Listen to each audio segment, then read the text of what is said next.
Hello friend, welcome to our channel.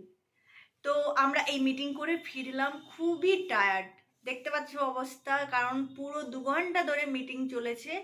আর তো মিটিংয়ে কি কি হলো সেটা আমরা দুজনে আমরা অ্যাকচুয়ালি ভিডিও রেকর্ডিং করতে পারিনি, কারণ ওখানে ভিডিও রেকর্ডিং করা খুব একটা অ্যালাউ ছিল না, তাই আমরা ভয়েস রেকর্ডিং করেছি। তো ভয়েস রেকর্ডিংটা আমরা চালিয়ে শোনাবো এমডি যে কথাগুলো বলেছে, এবং এমডির ভিডিও রেকর্ডিং যা সামান্য আছে সেটাও আমরা আপনাদের দেখাবো।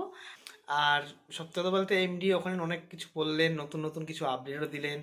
আমাদের এইচডিএফএক্সের ফিউচার কি হতে পারে, এইচডিএফএক্সের কী কী ব্যাকআপ আছে, সব কিছু সেখানটায় মিটিংয়ে বলেছেন তিনি। তো পুরোটাই আমরা ভিডিও করিনি, আমরা অডিও পুরোটাই করেছি, পুরো এমডির বক্তব্যটাই অডিও করেছি। তো আপনারা সেটা শুনুন, এবং যারা যারা ইনভেস্ট করতে ইচ্ছুক আছেন তারা আমাদের সাথে কন্ট্যাক্ট করতে পারেন, আমরা তাদেরকে গাইড করে দেবো। তাদের সম্পূর্ণভাবে তাদেরকে যতটা হেল্প করা প্রয়োজন হেল্প আমরা করে দেবো। তাদের এইরকমভাবে মিটিং অ্যারেঞ্জমেন্ট করা থেকে শুরু করে সব কিছুই যতটা সম্ভব তাদেরকে আমরা হেল্প করব। তো যারা ইনভেস্ট করতে ইচ্ছুক তারা আমার সাথে কন্ট্যাক্ট করতে পারো, আমি নাম্বার দিয়ে দেবো ডিসক্রিপশনে। হ্যাঁ, এবং ভিডিওটা অনেক লং হবে, যেহেতু অডিও রেকর্ডিং অনেক লং হবে ভিডিওটা। তো সবাই কিন্তু ভিডিওটা পুরোটা না শুনলে বুঝতে পারবে না, তার জন্য ধৈর্য লাগবে। তো আমি বলবো যে ধৈর্য ধরে ভিডিওটা শোনো, এমডি কি বলছে, ওনার বক্তব্যগুলো শোনো, তাহলে তোমরা বুঝতে পারবে যে উনি কি কি প্ল্যান নিয়ে এসছে।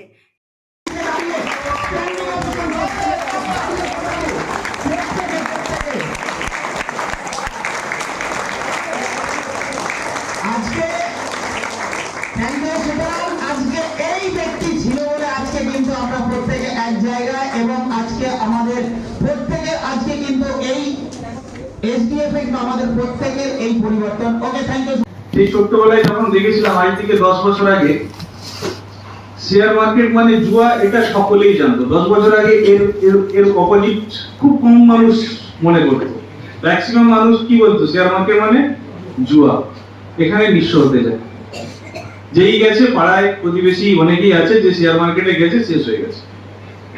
ব্যাংকে গেলে ব্যাংক ম্যানেজাররা ভয় দেখাতো, ইন্স্যুরেন্সের মানি প্লাস পলিসি যারা করেছে সেই সব পলিসির বিষয়ে ভয় দেখাতো। আজকের দিনে হঠাৎ কি হলো, শেয়ার মার্কেট সম্বন্ধীয় যে সমস্ত প্রোডাক্ট আছে সেগুলো ব্যাংক বিক্রি করছে। আজকের দিনে হঠাৎ কি হলো যে সকলেই শেয়ার মার্কেট সম্বন্ধে আমাদের চিন্তাধারা পাল্টে ফেলেছি। কে এই চিন্তা ভাবনাটাকে পুরো পাল্টিয়ে দিল সাধারণ মানুষের কাছে?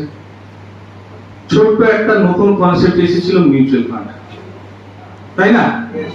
মিউচুয়াল ফান্ড আসার পর হঠাৎ যেন মানুষের মন থেকে শেয়ার মার্কেটের একটা আতঙ্ক অনেকটা কমে গেল। মিউচুয়াল ফান্ড তো অন্য কিছু নয়, সেই শেয়ার মার্কেটের ইনভেস্টমেন্ট। ডাইরেক্ট যখন শেয়ার মার্কেটে যাচ্ছি সেখানে প্রচন্ড আতঙ্ক লাগছে, ভয় লাগছে, কিন্তু আমরা প্রত্যেকেই কিন্তু মিউচুয়াল ফান্ডের সাথে যুক্ত কোনো না কোনো ভাবে, ইন্স্যুরেন্স কোম্পানির মাধ্যম দিয়ে বা ডাইরেক্ট মিউচুয়াল ফান্ড। এটা চেঞ্জ হলো কেন? আজকে আমাদের বোঝার ক্ষমতা হয়েছে। কোথাও রিস্ক নেই। আমি বলবো কোথায় রিস্ক? শেয়ার মার্কেটে। এখানে কতজন 4 চাকা গাড়ি চালাতে জানেন? একটু হাত তুলুন। আমিও জানি না। যারা জানে না তাদের কাছে গাড়ি চালানোটা কত বড় রিস্ক? 100%। আমি জানি না যদি গাড়িটা চালাই সেখানে রিস্ক তো 100% হবে। আর ঠিক সেই ঘটনাই ঘটেছে শেয়ার মার্কেটের ক্ষেত্রে। শেয়ার মার্কেটে জানে না এরকম অসংখ্য ব্যক্তি গেছে সামান্য পুঁজি নিয়ে ট্রেডিং করতে, আর সেখানে ফলাফল যেটা গাড়ি চালালে হওয়ার কথা ছিল না জেনে সেটাই হয়েছে। আর সেই ছোট্টবেলার গল্প শিক্ষক মহাশয়দের কাছ থেকে শুনেছিলাম ক্লাস 2 থেকে, আঙুর ফল টকের গল্প শেয়ারের, সেই ঘটনাই হয়েছে। শেয়ার বাজার জুয়া, ওখান থেকে কোনোদিন কিছু উন্নতি হয় না, ওখানে সব শেষ হয়ে যায়, ধ্বংস হয়ে যায়। আমরা যখন ভালো করে, আমিও সেটা ভাবতাম, এবং ভাবতাম বলতে আজ থেকে ঠিক 10 বছর আগে আমিও এটাই মনে ভেবেছিলাম। কিন্তু যখন যে সমস্ত মানুষ, তার মধ্যে আমার বাবাও পড়ে, যারা শেয়ার মার্কেটে আছে, তাদের কাছ থেকে ব্যাখ্যা জানতে চাওয়া হয়, তাদের কাছ থেকে যখন বুঝবার চেষ্টা করা হয় তখন একটা জিনিস বুঝেছি তাদের থেকে, যে আমরা শুধু আতঙ্কে ভুগি, আগে ভালো করে বুঝবার চেষ্টা করছি না। যদি শেয়ার মার্কেট জুয়াই হতো, এত দীর্ঘদিন ধরে এর ইতিহাস থাকতো কি করে, চলতো কি করে? দিনকে দিন শেয়ার মার্কেট এমন জায়গায় পৌঁছাচ্ছে যেটার উপরে আজকে আমাদের সমস্ত কিছু, সমস্ত অর্থনীতির সমস্ত কিছু কিন্তু ওই শেয়ার মার্কেটের উপর নির্ভরশীল। আজকে আমরা স্টেট ব্যাংকে টাকা দিয়েছি, সবাই জানি আমরা নিশ্চিন্তে আছি। হঠাৎ কিছুদিন আগে শুনলাম যে স্টেট ব্যাংকের নাকি ম্যাক্সিমাম টাকা আদানির কাছে আছে, এলআইসি নাকি ম্যাক্সিমাম টাকা আদানির কাছে আছে।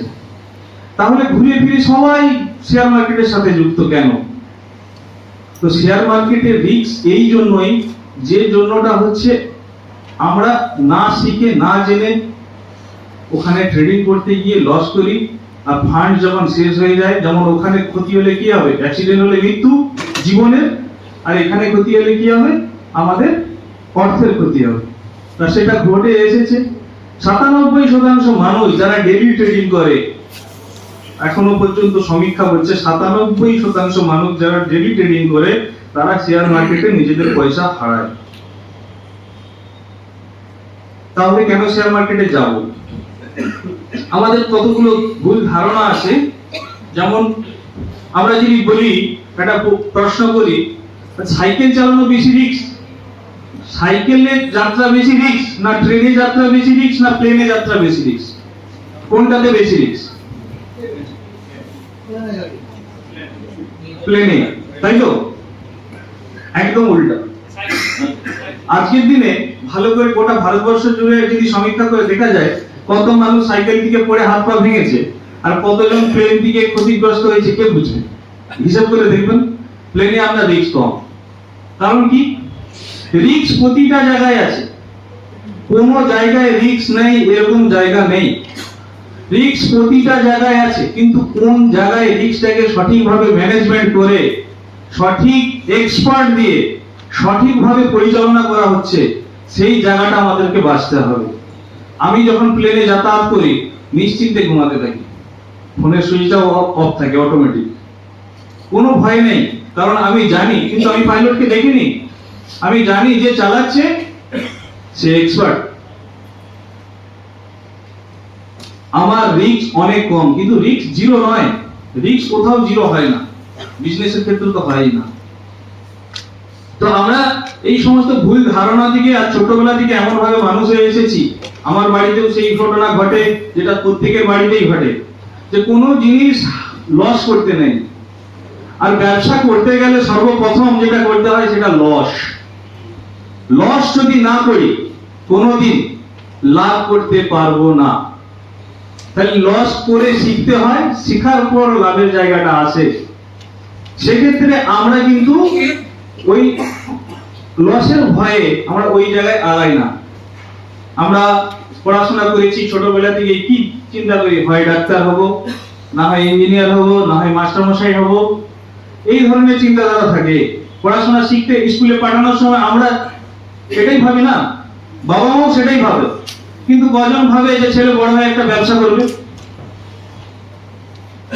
পড়াশোনা শিখে ব্যবসার কি পড়াশোনার সঙ্গে সম্পর্ক কি? কিন্তু পড়াশোনা সমস্ত জিনিসের জন্য সম্পর্ক আছে। একটা 40,000 টাকা বেতনের প্রাইমারি শিক্ষক কি হতে গেলে মিনিমাম 14 বছর শিখতে হয়। ক্লাস 12 অবধি পড়াশোনা করতে হয়, 12 বছর, 2 বছর ট্রেনিং নিতে হয়। 14 বছর শেখার পর 40,000 টাকা বেতনে একটা আমি চাকরি পাচ্ছি, আর সেখানে মাসে কোটি টাকা রোজগার করব, প্রতি মাসে ডবল করব টাকা, 10 গুণ করব টাকা বছরে। সেখানে ট্রেডিং এর জন্য আমরা শিখি কদিন? শুধু ভাবি কেনা আর বেচা, এর জন্য কিছু শিখতে লাগে না। এই জায়গার জন্য আমাদের কিন্তু এই আতঙ্কটা তৈরি হয়েছে। ভয়ঙ্কর ভয়ঙ্কর, কোনো ভয়ঙ্কর নাই। আমি বলছি স্যার, শেয়ার মার্কেটে ট্রেডিং চাষের থেকে কম রিস্ক। আপনি যদি নিজের অভিজ্ঞতাকে সঠিকভাবে কাজে লাগান, নিজের এডুকেশনকে সঠিকভাবে কাজে লাগান, তাহলেও সম্ভাবনা সব জায়গায় রিস্ক আছে। তাহলে কিন্তু যেখানে চাষের থেকে আমরা ফসল ওঠে, সেখানে সর্বপ্রথম আমরা প্রতিদ্বন্দ্বীকে ভগবান, আপনি চাইলেও আবহাওয়া পরিবর্তন করতে পারবেন না। ফসলটা ফলবে কিনা গ্যারান্টি নেই। ফসল ভালো ফলার পর সেই ফসলটা মার্কেটে দাম পাবে কিনা তার গ্যারান্টি নেই। কিন্তু এখানে আমি যদি ট্রেডিং করি, সঠিক ম্যানেজমেন্ট করি, ফান্ড ম্যানেজমেন্ট করতে পারি, অ্যানালিসিস করতে পারি, মার্কেট সম্বন্ধে সঠিক নিউজ রাখতে পারি, আমি যদি যেভাবে আমি নিজের ফান্ডকে পরিচালনা করবো, আমি নিজের উপর সেটা পুরোটাই নির্ভর করে, সেখানে ভগবানের কোনো ক্ষমতা থাকে না আমাকে হারিয়ে দেওয়ার। সেই জন্য বলছি আমাদের চিন্তাধারা সর্বপ্রথম পাল্টানো দরকার।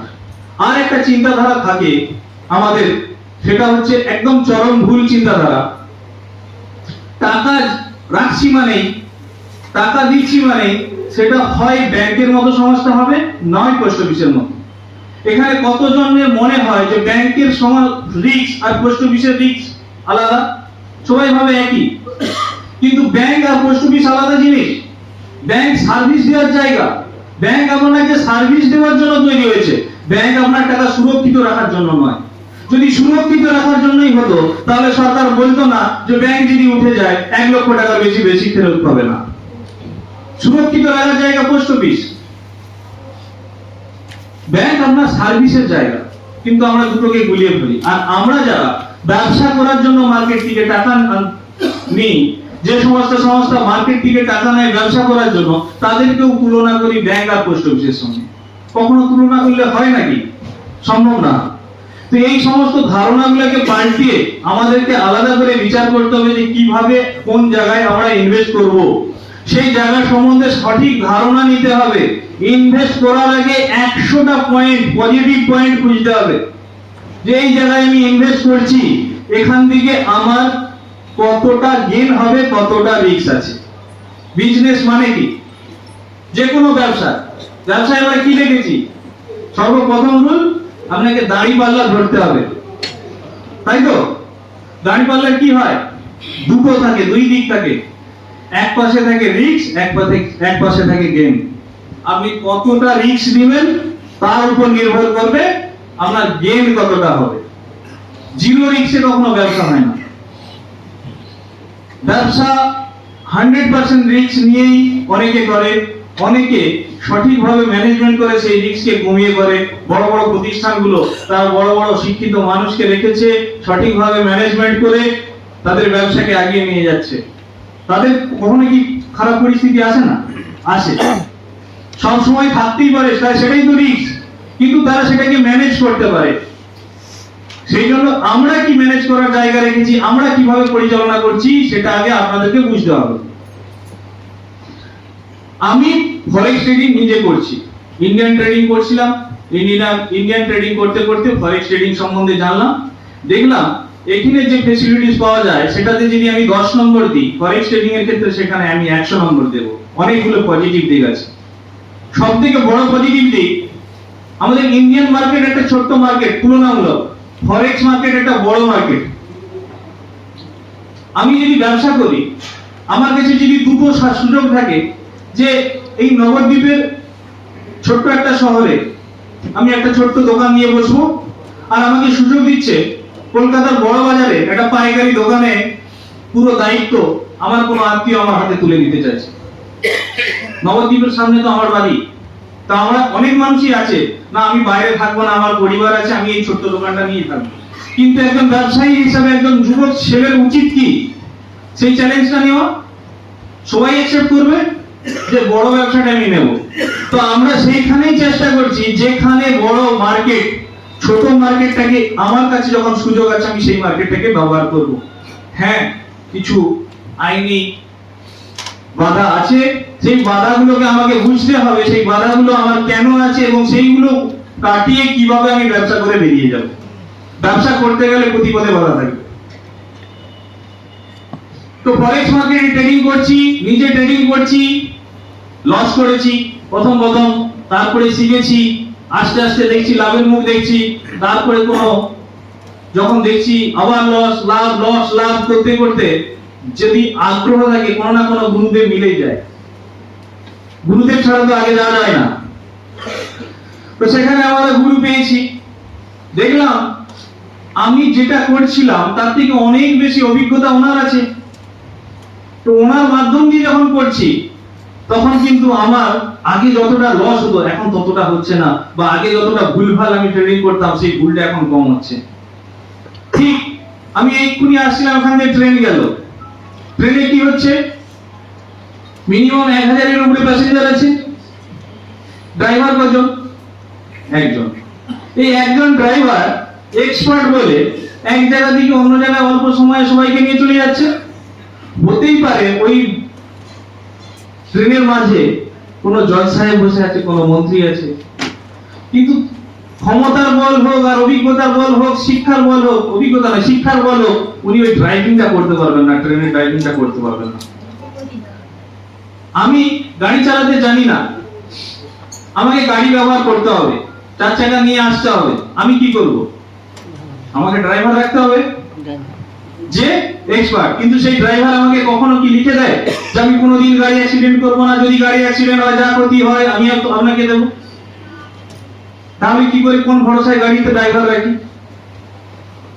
কেন আমাদের বিশ্বাস যে আমি যদি এক্সপার্ট লোককে রাখি আমার থেকে অনেকটাই রিস্ক কমিয়ে দেবে ওই এক্সপার্ট। তো সেখানে আমরা কিছু এক্সপার্ট লোককে সন্ধান পাই, যদি পাই, আমি যেটা করতে গিয়ে হিউজ রিস্ক হচ্ছে, আমি অবশ্যই এক্সপার্টের সাথে যাব এবং সেই এক্সপার্টের সাথে ট্রেডিং করব, যেটা ফরেক্স মার্কেটে কপি ট্রেডিং সিস্টেম বলে রয়েছে, একদম ট্রেনের মতো। ওখানে ওপেন আছে অসংখ্য, স্যার বললো, পার্থবাবু বলেছেন, অনেকেই বুঝতে পেরেছেন, ওখানে কপি ট্রেডিং সিস্টেম বলে আছে, যেখানে অসংখ্য এক্সপার্ট তার অ্যাকাউন্ট ওপেন করে রেখেছে। আপনি চাইলেই, তাকে চেনেন না, ট্রেনের ড্রাইভারকেও কেউ দেখে না, তাকে চাইলেই আপনি তার সাথে আপনার অ্যাকাউন্টটা, ট্রেডিং অ্যাকাউন্টটা লিংক করতে পারেন। সে যা ট্রেড করবে তার প্রফিট হবে, যা লস করবে আপনারও লস হবে। ঠিক ইঞ্জিন যেদিকে যাবে বগিও সেদিকেই যাবে, কোনো এপাশ ওপাশ হবে না। ইঞ্জিন যদি সঠিক জায়গায় পৌঁছে যায় সবাই সঠিক জায়গায় পৌঁছে যাবে, যদি ইঞ্জিন অ্যাক্সিডেন্ট করে সবাই ক্ষতিগ্রস্ত হবে। তো এই ফর্মুলাটা থাকার জন্য আমরা কি করলাম, আমরা এক্সপার্ট ড্রাইভার, এক্সপার্ট ট্রেডারের অ্যাকাউন্টের সঙ্গে আমার অ্যাকাউন্টটা জুড়ে আমি বসে বসে দেখতে থাকলাম। সে ট্রেডিং করছে, আমাকে কোনো খাটতে হচ্ছে না, আমি চুপ করে ঘুমাচ্ছি বা লক্ষ্য করছি। আমার দুটো ফায়দা হচ্ছে, এক আমার প্রফিট হচ্ছে, অর্থের গেইন হচ্ছে, সেকেন্ড নম্বর আমি দেখতে দেখতে শিখছি। ভারতবর্ষের 90% ডাক্তার যারা গোটা ভারতবর্ষের হেলথকে অনেকটাই বাঁচিয়ে রেখেছে, তারা কিন্তু দেখে দেখে শিখেছে। বাকি 10% এক্সপার্ট আছে যাদের কাছে অবশ্যই পৌঁছাতে হবে।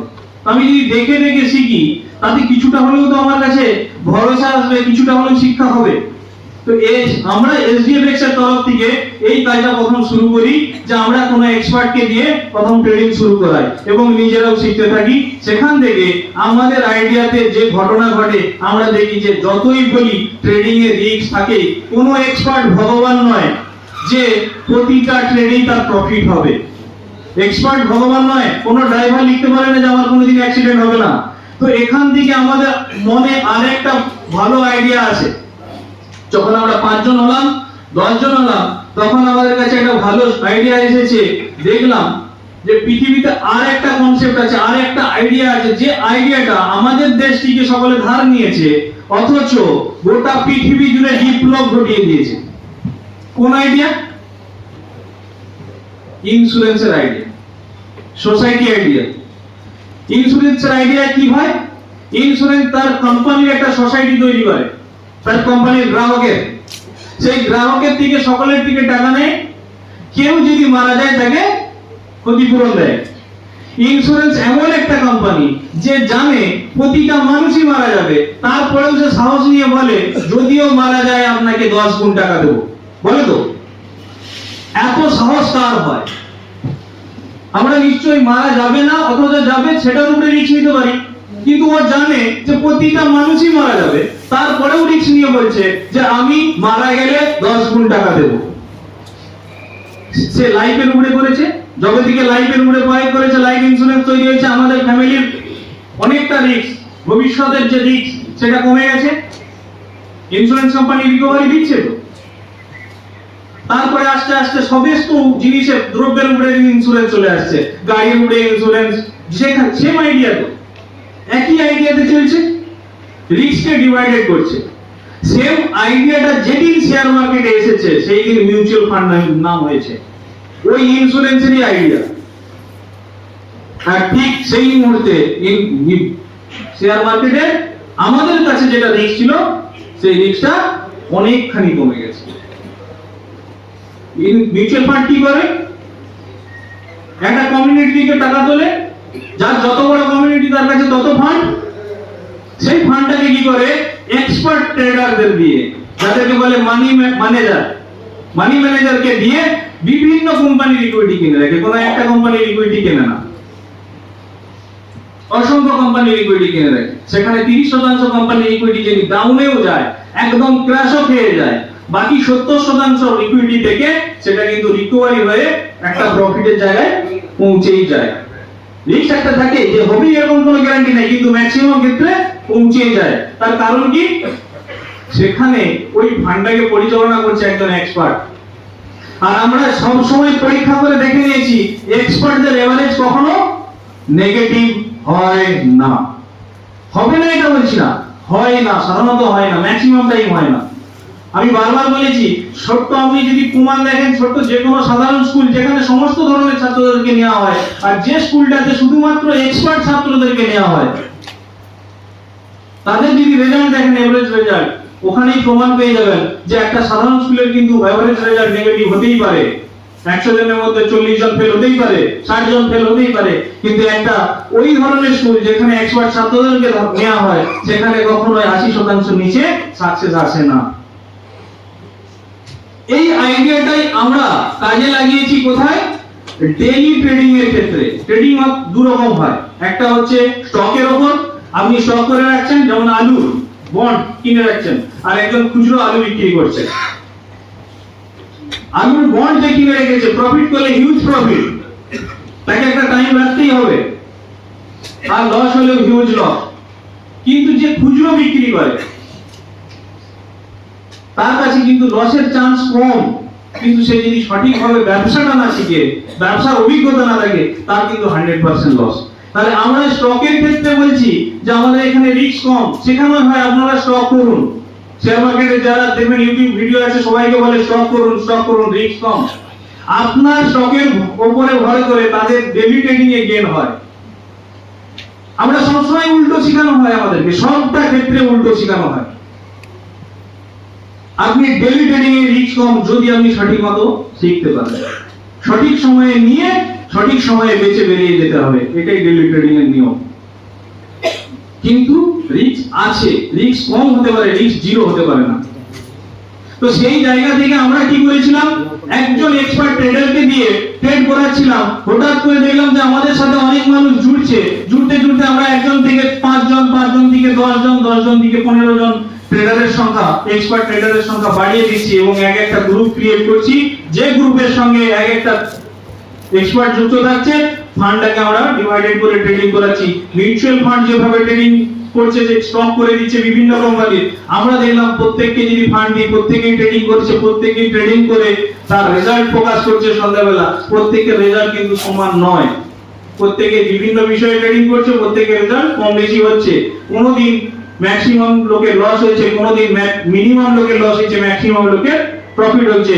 মাসের শেষে দেখা যাচ্ছে যে ম্যাক্সিমাম এক্সপার্টের লাভ হয়েছে আর মিনিমাম এক্সপার্টের লস হয়েছে।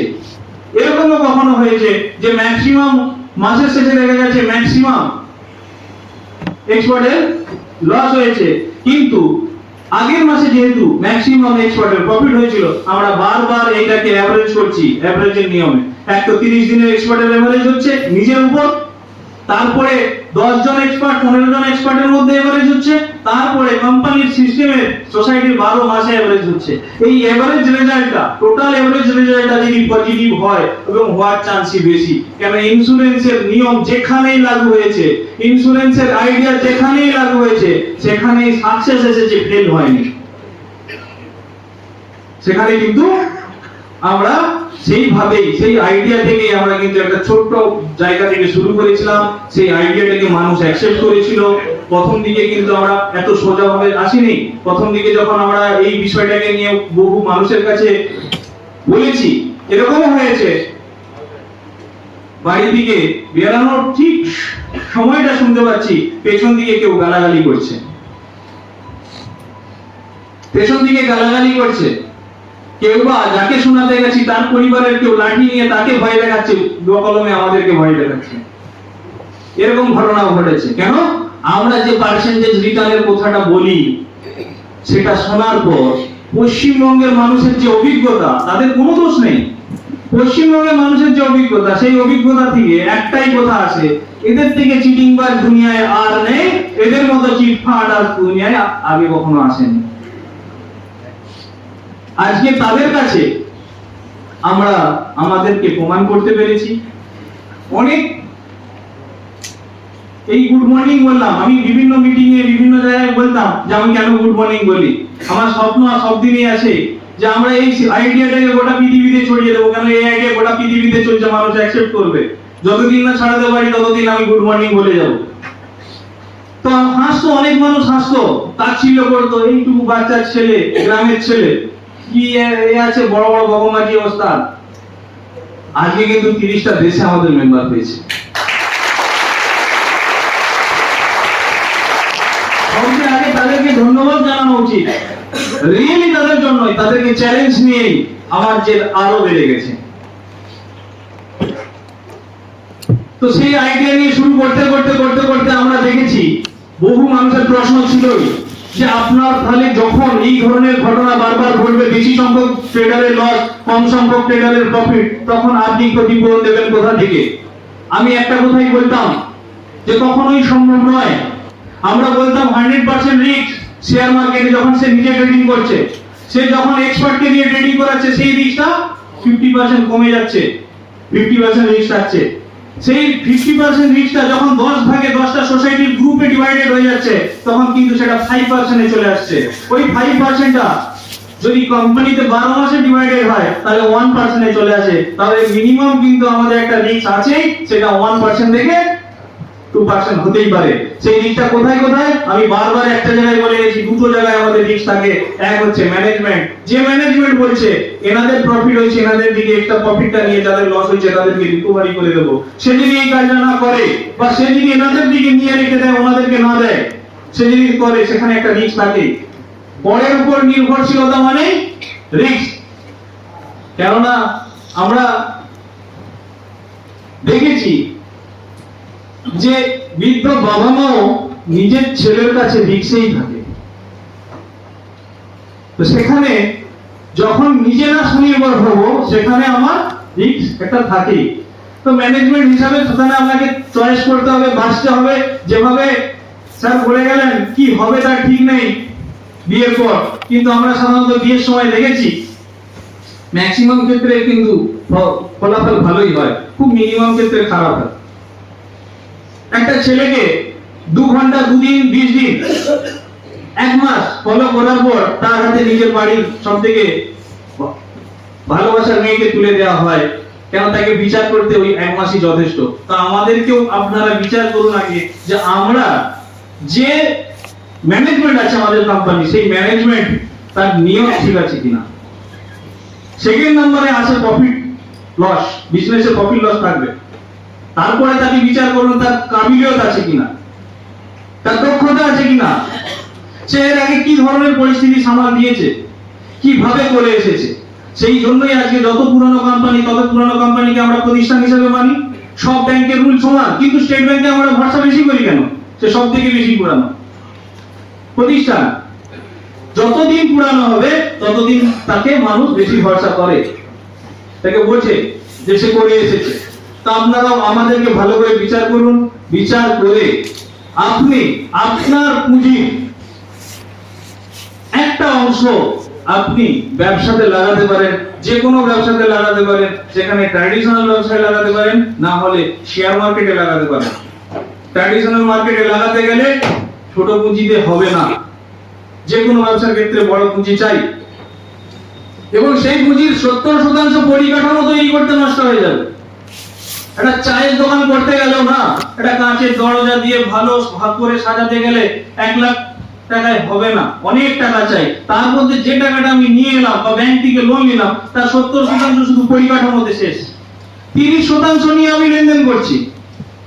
সেখানে যে প্রফিট হবে, আর শেয়ার মার্কেটে 1 ঘন্টা পর থেকে আমি আমার 100% টাকা ইনভেস্ট করতে পারবো, যেখানে পরিকাঠামোতে 1 টাকাও খরচা নাই। কেননা সবার কাছে মোবাইল আছে, এমন কেউ নেই যার কাছে মোবাইল নাই, আর ওর জন্য প্রয়োজন শুধু একটা মাত্র মোবাইল। এবারে আমি যদি নিজে জানি তার থেকে বেটার কিছু হয় না, আমি যদি নিজে না জানি তাহলে এক্সপার্টদের হাত ধরতে হবে। ভারতবর্ষে অসংখ্য, ইন্ডিয়ান মার্কেটে অসংখ্য সব ব্রোকার আছে, তাদের কাছে যান, যে বসুন, বসে তাদের থেকে শিখুন। বা অনেক এখন কোর্স শুরু হয়েছে, আমরাও শুরু করেছি, অনেক এডুকেশন কোর্স শুরু হয়েছে, যেখানে মিনিমাম 80, একটা ভালো কোয়ালিটির এডুকেশন নিতে গেলে 80,000 1 লাখ টাকা লাগে। ভালো কোয়ালিটির ফরেক্স ইন্টারন্যাশনাল মার্কেট সম্বন্ধে ট্রেনিং নিতে গেলে দুবাই আছে $7,000 লাগে, 6 মাসের ট্রেনিং কোর্স $7,000। সেখানে আমরা স্থির করেছি, আমাদের এডুকেশন সিস্টেম চালু করেছি কি করে না, $550, 6 মাসের ট্রেনিং দেওয়া হবে, $550 ফিস, $550 ফিস। অনলাইনে ট্রেনিং চলবে প্রত্যেক সপ্তাহে 2 দিন, ওই 7,000 এর কোয়ালিটির ট্রেনিং দেওয়া হবে। ট্রেনিং কমপ্লিট হবে, আপনার $550 আপনার ট্রেডিং অ্যাকাউন্টে ফেরত দেওয়া হবে। কত টাকা লাগবে? আপনি শিখেছেন ট্রেডিং করার জন্য, ট্রেডিং অ্যাকাউন্টে ফেরত দিয়ে দেওয়া হচ্ছে। আপনি আমাদের ব্রোকিং হাউসে ট্রেডিং করুন, কোম্পানির সেখানে প্রফিট আছে, এখানে নয়। ট্রেডিং কমপ্লিট হওয়ার পর পরীক্ষার ব্যবস্থা রাখা আছে।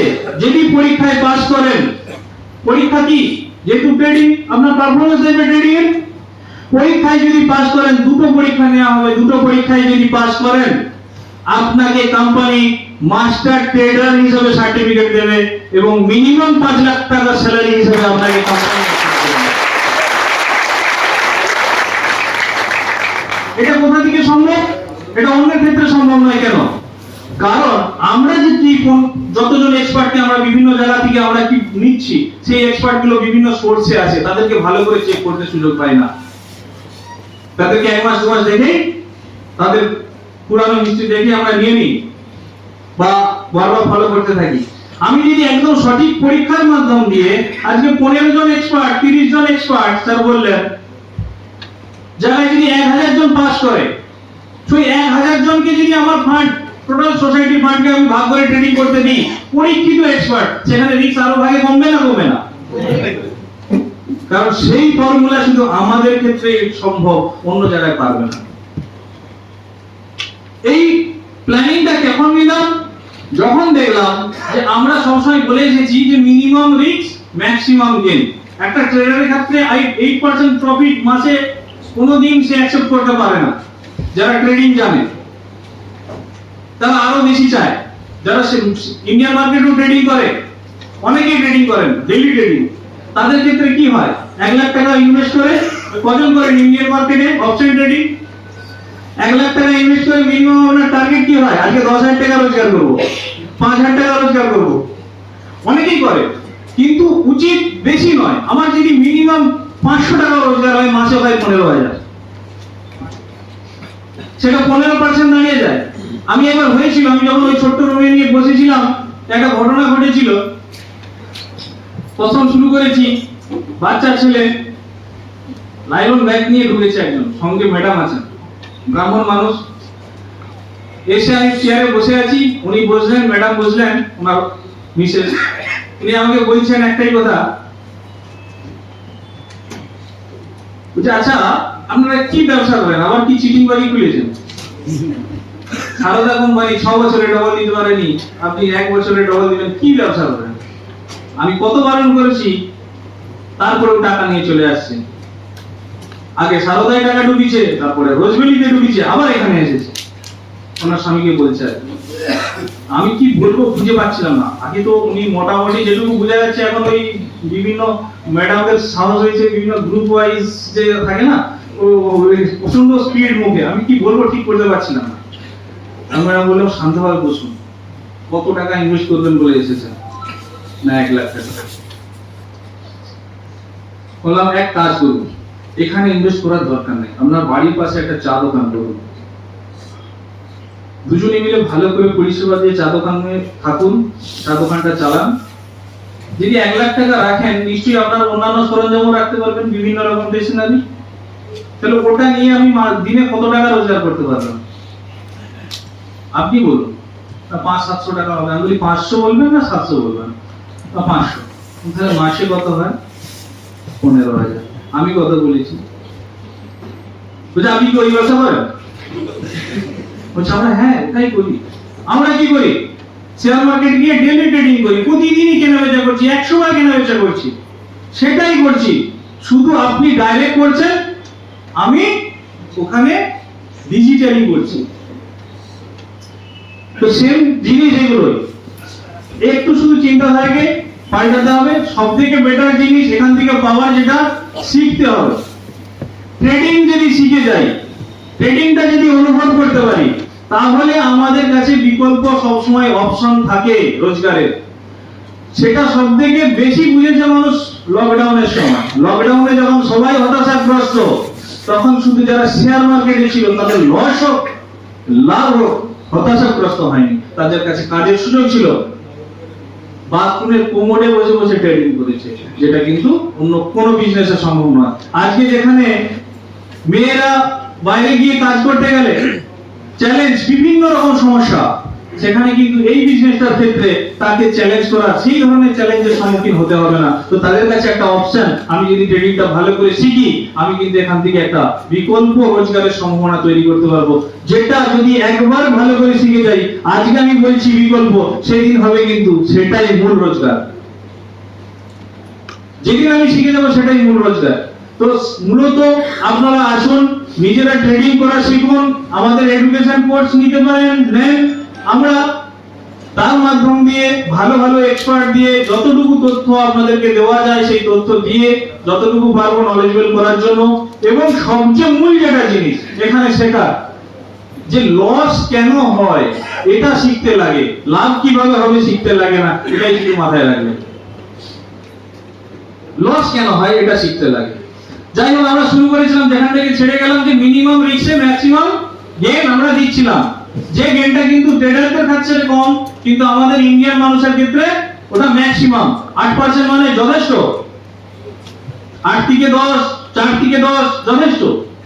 আমরা কতটুকু পাওয়ার জন্য কতটুকু ইনভেস্ট করি আমরা জানি।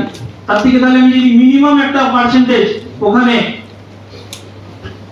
পুঁজির মিনিমাম একটা পার্সেন্টেজ আমি যদি ট্রেডিং এ লাগাই, তাহলে কিন্তু বাকি যদি 10% লাগাই, তাহলে 90% যে গেইনটা দেবে তার থেকে বেশি 10% দেবে। এখানে কিন্তু একটা সুযোগ থাকছেই, কিন্তু আমি প্রথম থেকেই সেই বলে এসেছিলাম, এটা ব্যবসা, এটা বিজনেস। এই বিজনেস করতে গেলে সর্বপ্রথম আপনাকে ব্যবসায়ী হতে হবে, আপনার মানসিকতাকে ব্যবসায়ী হতে হবে, বিজনেস মাইন্ডেড হতে হবে। কেন বিজনেস মাইন্ডেড না হলে এই মার্কেটে, ফরেক্স মার্কেটে আপনি কোনোদিনই এন্ট্রি করতে পারবেন না। আর ভারতবর্ষে 80% মানুষ এই মুহূর্তে যারা আছেন, 70 থেকে 80% মানুষ, তাদেরকে কখনোই কিন্তু এই মার্কেটে ঢোকানো সম্ভব নয়। কেন তাদের মাইন্ড এমন ভাবে তৈরি হয়ে গেছে, তারা কখনোই এই মার্কেটে ঢুকতেই পারবে না। তো তাদের জন্য আমরা প্রথমটা ছেড়েই দিয়েছিলাম, যে ওনাদেরকে ছেড়েই দেন, ওনাদেরকে বাদ দিয়ে ব্যবসা করবো। তারপরে হঠাৎ আইডিয়া এলো যে ওনাদেরকে সোসাইটিতে নিলে সোসাইটি যত স্ট্রং হবে তত আমাদের রিস্ক কমতে থাকবে। তো সেই রকম ভাবে আমরা একটা প্ল্যান করেছিলাম, যে ওনাদের জন্য বিকল্প ব্যবস্থা করেছিলাম। আমরা ইন্স্যুরেন্স বেসে শুরু করেছিলাম, এবং রিয়েল এস্টেটে জমি। আমরা বলছি ইন্স্যুরেন্স প্রতিটা মানুষই নিচ্ছে, যে কনসেপ্ট থেকে ধার করা, সেই ইন্স্যুরেন্স প্রতিটা মানুষই কিনছে ব্যাংক থেকে গিয়ে। ব্যাংকে জোর করে করানো হচ্ছে, এজেন্টরা তুলতে পারছে না, ব্যাংক করিয়ে নিচ্ছে। সেই ইন্স্যুরেন্সটা যদি আজ আমরা সোসাইটি হিসাবে করাই, আমরা একসাথে সোসাইটির ইন্স্যুরেন্স যদি কোম্পানিকে একসাথে দিই, ব্যবসা কোম্পানি বেশি পরিমাণ কমিশন দেবে। সেই কমিশনটা থেকে একটা অংশ যারা তুলে আনছে তাদেরকে দিয়ে, বাকি অংশটা যে ট্রেড পলিসি করেছে তার নামে ট্রেডিং এ লাগিয়ে দিচ্ছি। আমার তো ওখান থেকে প্রফিট দরকার নেই, আমার দরকার ট্রেডিং এ টাকা ঢোকানো এবং ওনাদেরকে আমার কমিউনিটিতে নিয়ে আসা।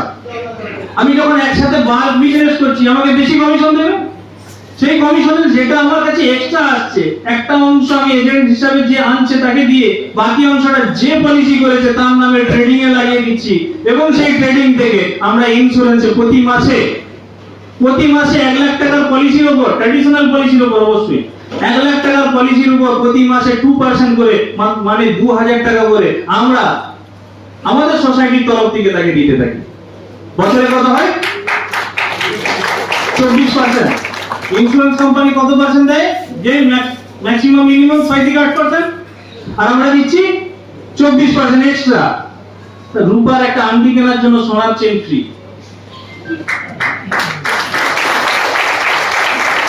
ওই ব্যক্তির কোনো রিস্ক আছে? উনি 1 টাকা আমাকে দিয়েছেন, চেক দিয়েছেন কাকে? ইন্স্যুরেন্স কোম্পানিকে।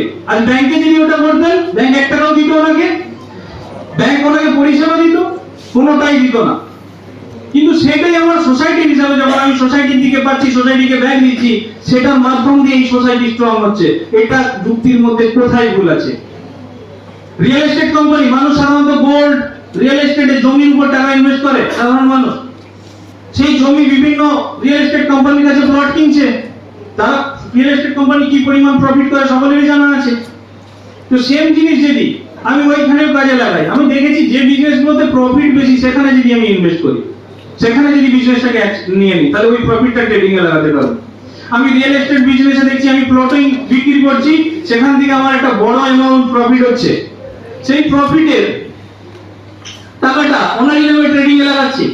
সাধারণত যারা ইএমআই দেয় প্লট কেনার জন্য তাদেরকে ইন্টারেস্ট দিতে হয়, আর আমরাই একটা কোম্পানি এখন নতুন নিয়ম করেছি, আপনি ইএমআই দিলেন, ইএমআই এর অ্যামাউন্টের উপরে প্রতি মাসে 2% করে ফেলে দেবেন।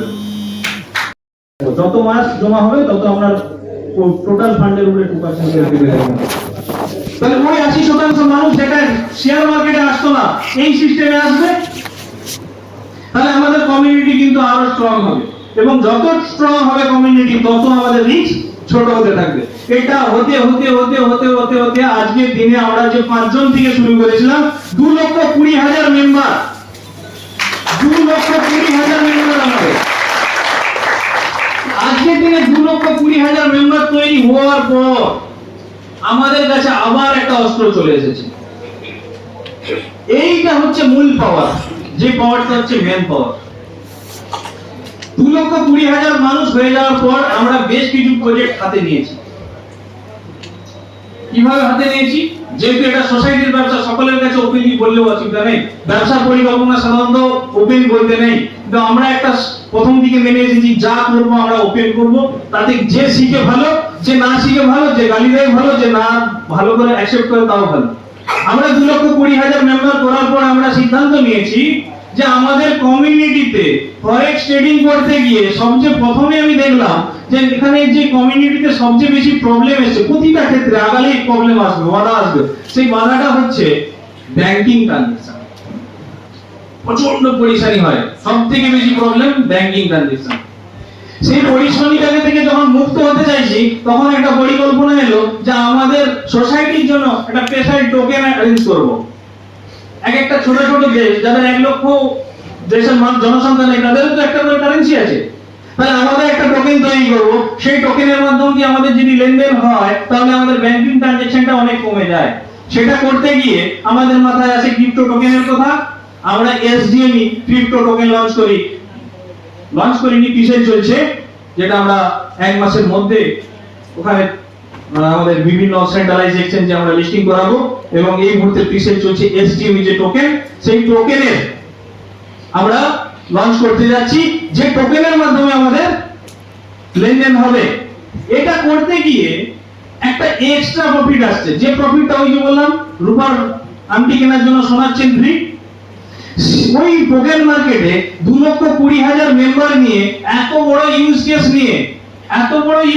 নিয়ে যখন ওই টোকেন ইউজ হবে, টোকেনটা মার্কেটে লঞ্চ হবে, ওখানে কেনা বেচা হবে, আপনারা বুঝতে পারছেন যারা ক্রিপ্টো মার্কেটে আছেন যে ওই টোকেনের ভ্যালু কোথা থেকে কোথায় যেতে পারে। আমরা সিদ্ধান্ত নিয়েছিলাম আমরা ই-কমার্স সাইট কাজ চলছিল, ই কমার্স সাইট চালু করছি, সেই ই কমার্সে আপনার প্রয়োজনীয় দ্রব্য এই টোকেন দিয়ে কিনতে পারবেন। ওই টোকেনটা যখন ওইখানে লঞ্চ হবে, বিটকয়েন 10 টাকা থেকে যদি আজ 60 লাখ টাকায় যেতে পারে, আমরাও 9 পয়সায় লঞ্চ করেছি, এটা অনায়াসে 9 টাকা করতে পারবো।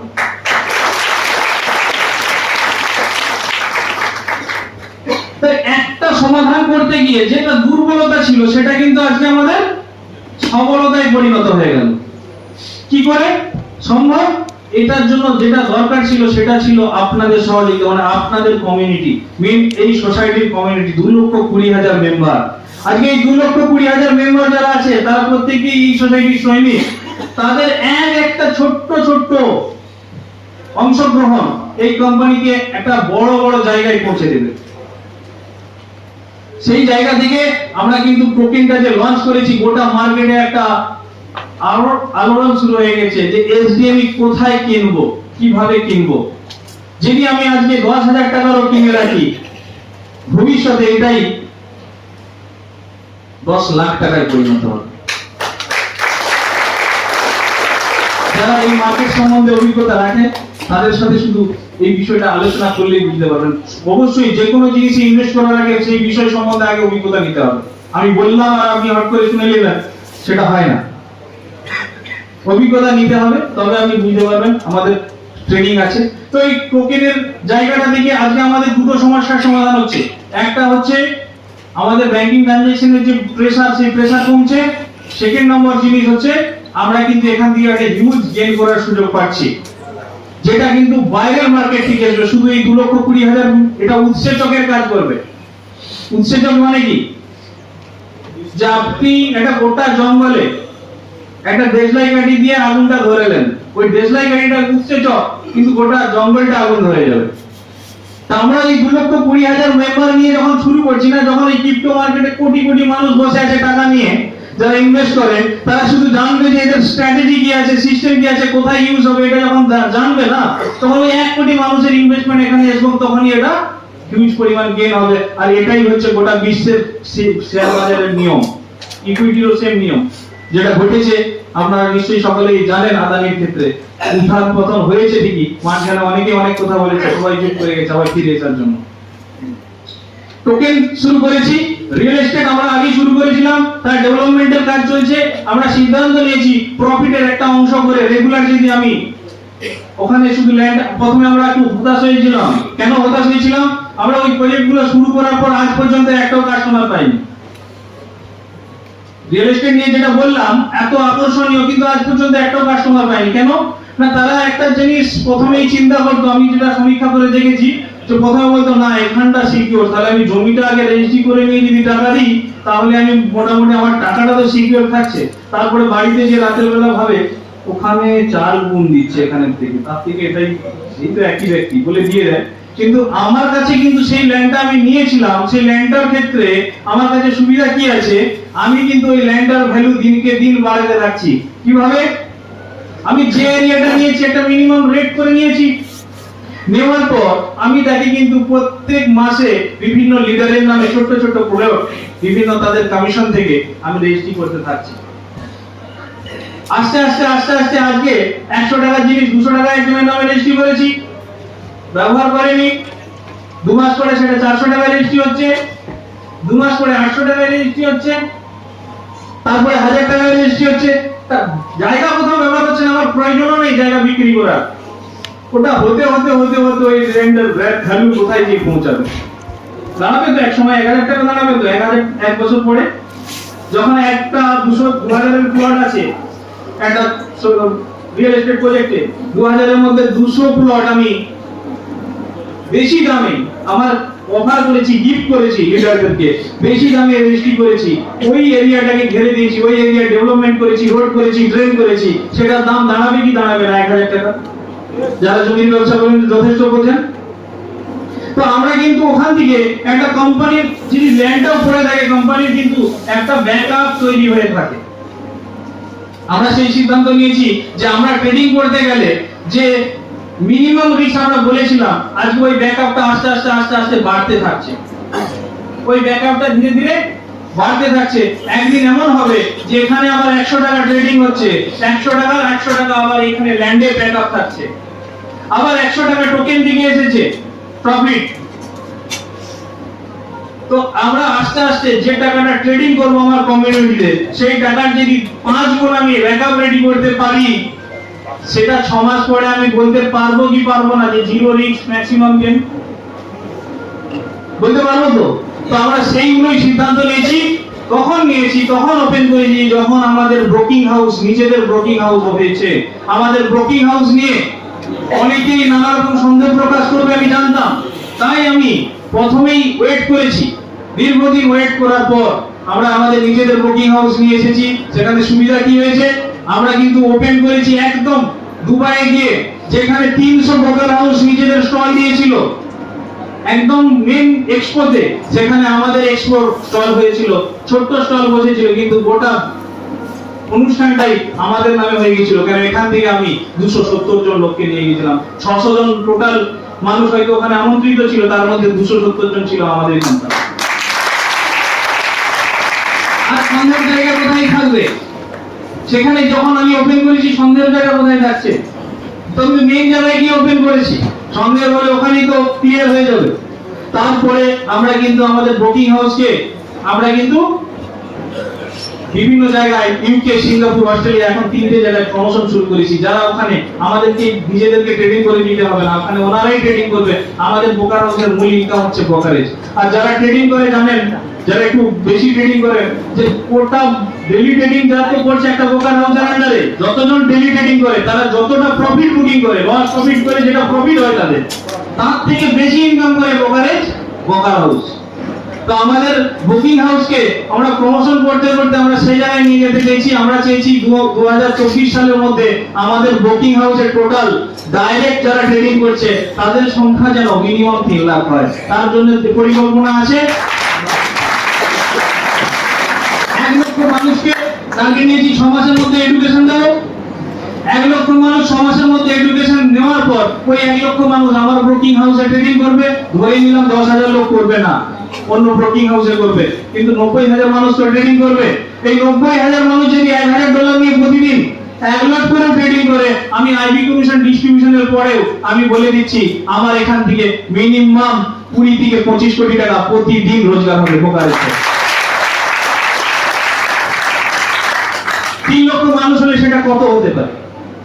সেই জায়গাগুলো কিন্তু আজকে আমরা তৈরি করেছি। এটা সম্ভব হয়েছে শুধুমাত্র আপনাদের জন্য। আমরা এই পথটা এগিয়ে এসেছি এই ছোট্ট জায়গা থেকে এই জায়গায় পরিণত হয়েছি, কিন্তু আপনারা না থাকলে আমরা কিন্তু জিরোই হয়ে যেতাম, আমরা কখনোই ওখানে পৌঁছাতে পারতাম না। সেজন্য আমি সবসময় আপনাদের কাছে কৃতজ্ঞ থাকবো। এবং এটুকুও বলে রাখি, আমি এমএলএম সিস্টেম সম্বন্ধে জানতাম না।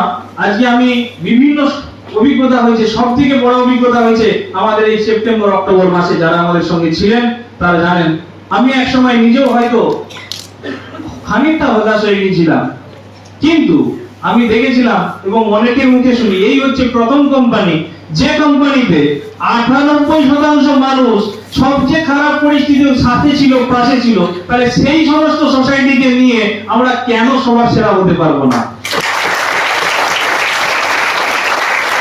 চ্যালেঞ্জ আসবে, সমস্যা আসবে, সমস্যাটার সম্মুখীন হতে হবে। তার জন্য যেটা দরকার শুধু আপনাদের ভরসা, আপনাদের সাথ, আপনাদের আশীর্বাদ।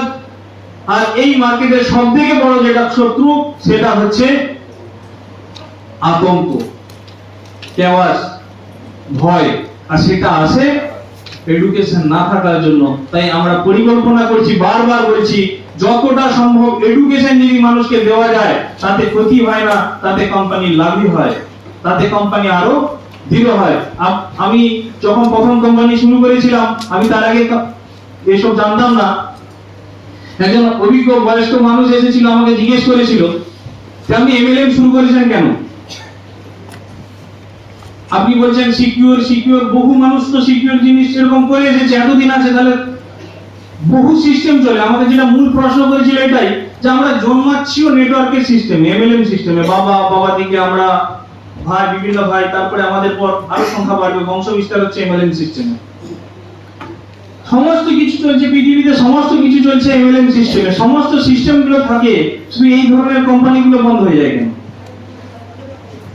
আমার কাছে প্রশ্ন ছিল, আমি উত্তর দিতে পারিনি। এবং যখন উত্তর দিতে পারিনি, আমার একটা সমস্যা আছে, আমি নিজেকে ছোট ভাবি না আর ছোট করতেও ভয় পাই না। আমি ওনাকে ধরে রাখি, আপনাকে এটার উত্তর দিতে হবে। আমি জানতে চাই এগুলো বন্ধ হয় কেন। উনি অভিজ্ঞ ব্যক্তি, এমন উত্তর দিয়েছিল তার বিপক্ষে আজ পর্যন্ত আমি উত্তর কারোর কাছ থেকে পাইনি। উনি একটা জিনিস বলেছিলেন উদাহরণ দিয়ে, জানেন ভারতবর্ষে কোন আর্থিক সংস্থাতে সব থেকে মানুষ টাকা ক্ষতি করেছে? কোন সংস্থা সব থেকে মানুষ টাকা লস করেছে? ভারতীয় জীবন বীমা নিগম। মানুষ 3 বছর করে টাকা না ভরতে পারার জন্য বহু টাকা সে ফেরত পায়নি তো। সব থেকে বেশি ভারতবর্ষের টাকা যদি কোথাও মরেছে সেটা হচ্ছে ভারতীয় জীবন বীমা নিগমে। কিন্তু এত মানুষ, সেটা কষ্টের টাকা ছিল না? যে টাকাটা প্রিমিয়াম দিয়েছে সেটা কষ্টের ছিল না? সেটা তো কষ্ট করে রোজগার করা। তাহলে এত মানুষ এখানে লস করার পর কোম্পানির দিকে, সংস্থার দিকে আঙুল তুলে কিছু বলতে পারে না কেন? সেই কোম্পানি মাথা তুলে দাঁড়িয়ে আছে কেন? সেই সিস্টেম মাথা তুলে দাঁড়িয়ে আছে কেন? কারণ উনি বলেছিলেন যে ওই সমস্ত সংস্থা, দেখুন ভালো করে খেয়াল করে, মার্কেটে যখন ওনাদের কর্মী যখন যায় না, তার আগে ট্রেনিং নিয়ে, এডুকেশন নিয়ে তারপরে যায়। আর দেখবেন এই ধরনের সংস্থা যারা আপনার মতো সংস্থা করেছে, তাদের কর্মীরা কোনো এডুকেশন না নিয়ে বিভিন্ন রকম ভুলভাল বক্তব্য বলে মার্কেট থেকে টাকা তুলে নিয়ে আসে। আর একটা সময় কেওয়াস তৈরি হলে, খারাপ পরিস্থিতির সম্মুখীন হলে মানুষ সকলে মিলে আতঙ্কিত হয়, কোম্পানিটাকে শেষ করে দেয়। আর এই জন্যই আমাদের সবচেয়ে আগে দরকার সব সম্বন্ধে এডুকেশন দেওয়া, আগে নিজে জানা। এবারে আমার কাছে অনেকের প্রশ্ন থাকে, যেহেতু আপনারা আমাদেরই মেম্বার, আমি একটু ডাইরেক্টলি বলি। আমাকে অনেকেই বলেছে, স্যার আপনি এত এডুকেশন করছেন, আবার সবাই জানে পৃথিবীতে সবচেয়ে বেশি লস হয় শেয়ার মার্কেটে, তাহলে জেনেও এত টাকা শেয়ার মার্কেটে আসে কি করে? আমি জানি এডুকেশন দিলেই আসে, কিন্তু যারা মার্কেটে আছে তারা বলছে না, এডুকেশন দিলে আসবে না, তাকে যদি সব সত্যি কথা বলা হয় তারা টাকা দেবে না। তো ওনাদের ক্যারিয়ারের কথা ভেবে আমি একটু রসিকতা করেই বলেছিলাম, আচ্ছা স্যার যদি বললে না আসে, আসার পর অন্তত বলে দেন, যখন চলে এসেছে তারপর অন্তত বলে দেন। তখন তো ওনার 1 মাস পেয়ে গেছে, জিনিসটা বুঝছে, অনুভব করছে। কিন্তু আপনাকে প্রত্যেকে এডুকেশন দিতেই হবে। আপনি কোন জায়গায় টাকা ইনভেস্ট করেছেন, সেই জায়গাটা কি, ওই জায়গা থেকে আপনার যা তথ্য আছে, যতটুকু আপনি জানেন তাদেরকে বলতে হবে। তাতে ব্যবসা বাড়বে, কমবে না। আমি দেখেছি ওই মুহূর্তে যারা এক সম্বন্ধে অভিজ্ঞতা ছিল, যখন আমাদের একটা ট্রেডিং এর চাপ এসেছিল কয়েকদিনের জন্য, যারা কিন্তু এই সম্বন্ধে অভিজ্ঞতা ছিল, তারা আমাকে হৌসলা দিয়ে গেছে, সাহস দিয়ে গেছে। যাদের অভিজ্ঞতা ছিল না, তারা আমার উপরে প্রেসার করে গেছে। যাই হোক, আমরা সেটা 10-12 দিনের মধ্যে সেটা রিকভারি করতে পেরেছিলাম, মার্কেট ঘুরে এসেছিল। তো সবসময় আমি চাইবো, যে কোনো জিনিস, যে কোনো জায়গায় ইনভেস্ট করার আগে তার সম্পর্কে সমস্ত রকম যাচাই করে নিন, সঠিক এডুকেশন নিন, তারপরে ইনভেস্ট করুন। এবং আমাদের কাছে যে সুযোগগুলো তৈরি হয়েছে, রিয়েল এস্টেট কোম্পানি, ই-কমার্স, এই যে সংস্থা আছে, আমরা যারা সোসাইটির মধ্যে আছি, এই সোসাইটির সবাইকে আমি আবেদন করব, এই সমস্ত জায়গাগুলোতে কোম্পানিতে ইনভেস্ট করতে হচ্ছে না, কিন্তু আপনাদের কোনো লস নেই। যে পলিসি নিচ্ছে তার কোনো লস নেই, যে ল্যান্ড নিচ্ছে তার কোনো লস নেই, কিন্তু সেও সুবিধা পাচ্ছে, আমরাও সুবিধা পাচ্ছি, এবং সমস্ত সোসাইটির মানুষ সুবিধা পাচ্ছে। তাই এই সোসাইটিটাকে নিজের সোসাইটি ভেবে, নিজের পরিবার ভেবে আমরা যে প্রজেক্টগুলো করছি, সেই প্রজেক্টগুলোকে একটু ভালো করে বুঝে যদি সামান্যতম অংশগ্রহণ করেন, আজকে কিন্তু আমাদের কোম্পানি, যে কোম্পানিটাকে মানুষ ভাবতেই পারতো না 3 মাস চলবে, 4 মাস চলবে, 6 মাস চলবে, সেই কোম্পানিটা সারা জীবনের কোম্পানি হয়ে যাবে। সারা জীবন এই কোম্পানি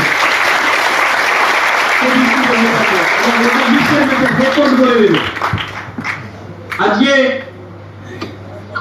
তাদের কাছে আমরা রেকর্ড করেছি, যারা একদিন গ্রামের ছেলে বলে তাচ্ছিল্য করেছিল, তাদের কাছে আমরা রেকর্ড করেছি। আজকে অস্ট্রেলিয়ার একজন ব্যক্তি যখন 30 কোটি টাকা ইনভেস্ট করছে, একজন আমেরিকার ব্যক্তি যখন 5 কোটি টাকা ইনভেস্ট করছে, কোথায়? ওই গ্রামের ছেলের সংস্থায়, ওই গ্রামের ছেলের সোসাইটি। পজিটিভ মাইন্ড নিন, প্রতি জায়গায় সমস্যা থাকে, সমস্যা টুকটাক থাকবে, সেই সমস্যাটাকে বুঝতে হবে। সমস্যা না যদি বোঝার চেষ্টা করি আমি ব্যবসা করতে পারবো না। আমি যেমন বারবার বলেছি, ব্যবসা করতে গেলে সর্বপ্রথম আগে নিজের মাইন্ডকে বিজনেস মাইন্ড করতে হবে।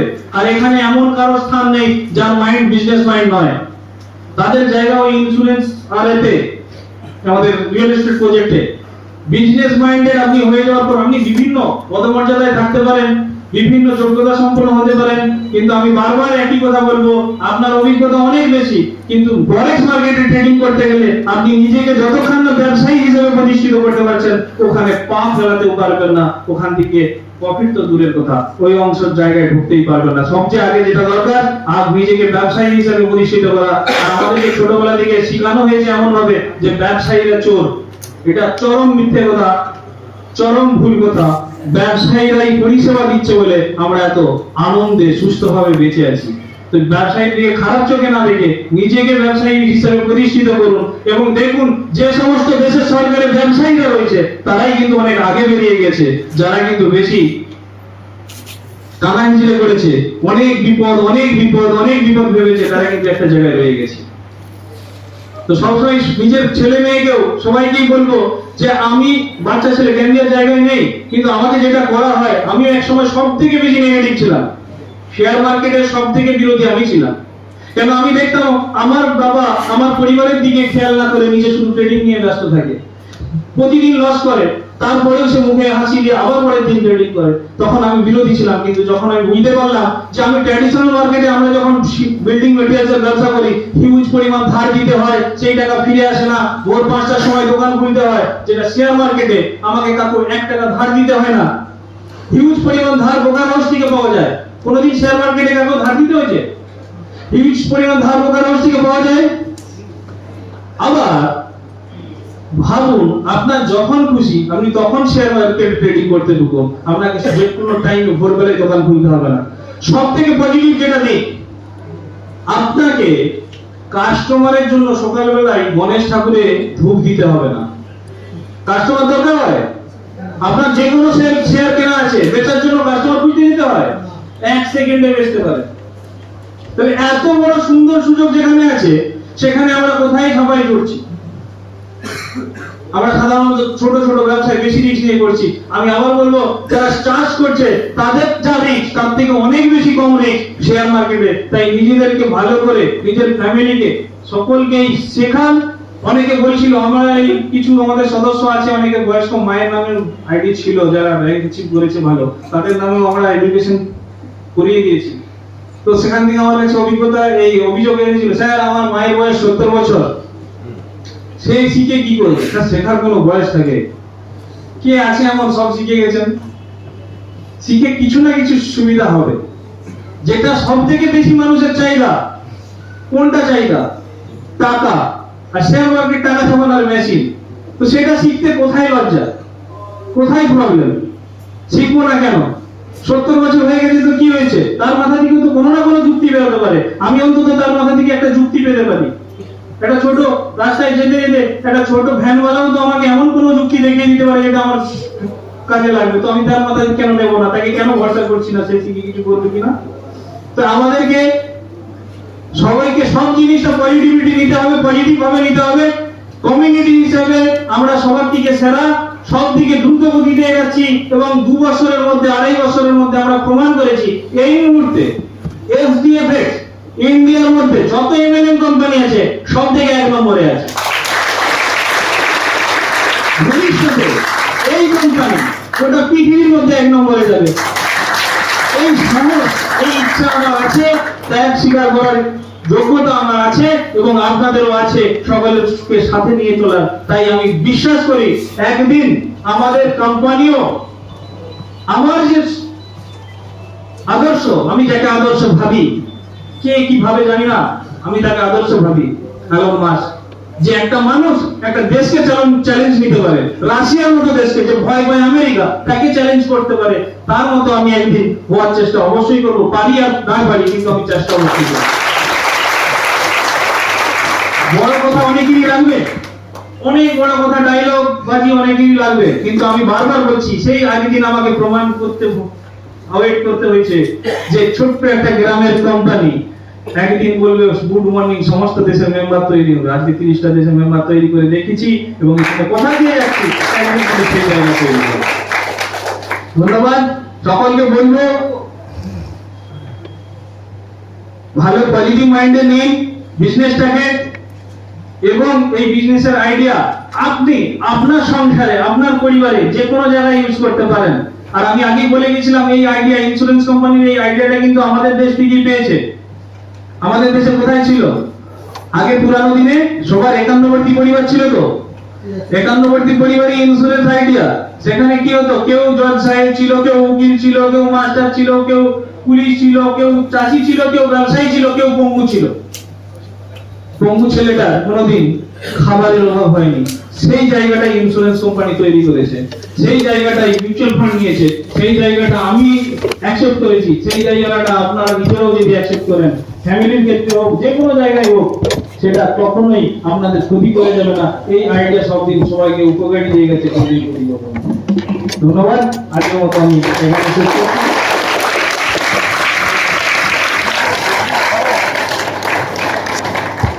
থ্যাংক ইউ অসংখ্য ধন্যবাদ স্যারের জন্য এইটুকু করতালি যথেষ্ট নয়। প্রত্যেকে একবার জোরে করে কথা বলুন। Thank you.